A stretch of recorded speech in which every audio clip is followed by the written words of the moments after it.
Pentagon, the day before 9/11, Secretary of Defense Donald Rumsfeld declared war, not on foreign terrorists. The adversary is closer to home.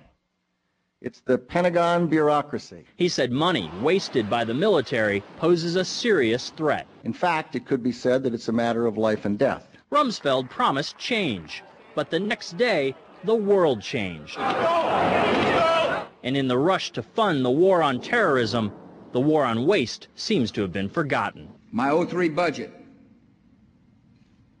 calls for more than $48 billion in new defense spending. More money for the Pentagon when its own auditors admit the military cannot account for 25% of what it already spends. According to some estimates, we cannot track $2.3 trillion in transactions. $2.3 trillion with a T. That's $8,000 for every man, woman, and child in America. To understand how the Pentagon can lose track of trillions, consider the case of one military accountant who tried to find out what happened to a mere $300 million. We know it's gone, but we don't know what they spent it on.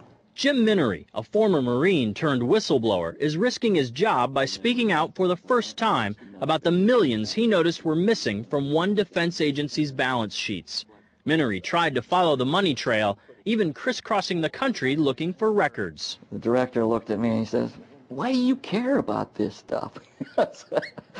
It took me aback, you know. My supervisor asked me why I care about doing a good job. So he was reassigned and says officials then covered up the problem by just writing it off. They got to cover it up. That's where the corruption comes in. They've got to cover up the fact that they can't do the job. The Pentagon's Inspector General partially substantiated several of Minery's allegations, but could not prove officials tried to manipulate the financial statements. 20 years ago, Pentagon employee Franklin C. Spinney made headlines exposing what he calls the accounting games.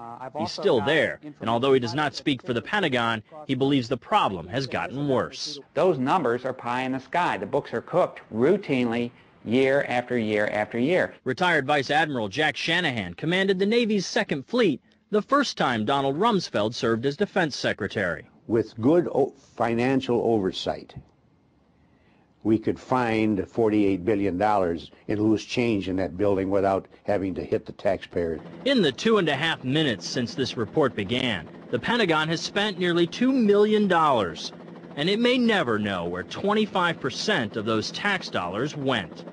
In Los Angeles, I'm Vince Gonzalez for Eye on America.